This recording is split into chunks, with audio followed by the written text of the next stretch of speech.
تعرف إن الفقد شعور صعب توصفه، وجع بيسيطر عليك ودايما بيسيب فيك أثر عميق، سواء فقدت شخص عزيز عليك أو حلم أو حاجة كان نفسك فيها ومش قادر توصل لها. فهنا السؤال المهم، إزاي نتعامل مع الفقد؟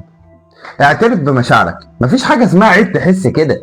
الحزن، الغضب، الخوف، كل دي مشاعر طبيعية، وانت إنسان مش روبوت.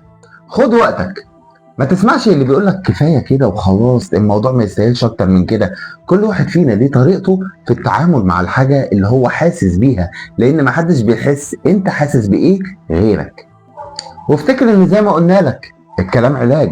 فاتكلم مع حد تثق فيه أو حتى اكتب يومياتك، المهم إن أنت تطلع اللي جواك، بس أهم حاجة يكون لحد تثق فيه. بص يا أخي، نص الكوباية المليان للحاجات الحلوة.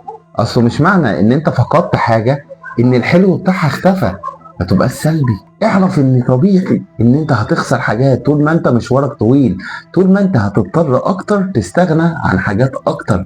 وافتكر انك مش كامل، ما تخليش الذنب يسيطر عليك وتقول انا كنت ممكن اعمل اكتر من كده. لا يا صاحبي، عادي جدا. ايه المشكلة انك فشلت او ضاع من بين ايديك حاجة، سواء بارادتك او من غيرها، ولكن انت تقدر تستغل ده بانك تبقى احسن بعد كده في حاجه تانية. وافتكر اللي احنا بنقوله لك ده محاوله علاج، مفيش واحد ضعيف بيحاول يعالج مشكله عنده. وافتكر ان مش معنى ان ضاع من بين ايديك حاجه انك معزول. في ناس كتير جنبك بيحبوك ويهمهم ان انت تكون احسن، فليه ما تفرحهمش؟ كل يوم اكيد هتكون بتتحسن، فما تستعجلش، خليك صبور. وافتكر ان مش كل الوجع بيبقى الم بجد، في وجع بيحطك على طريق جديد. فزي ما قلت لك، خد وقتك عشان تعيش الألم صح، هيحسن في شخصيتك ويسيب أثر إيجابي، ما يبقاش الأثر سلبي.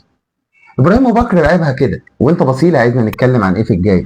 وخليني أقول لك إنك بكده إذا ما كنتش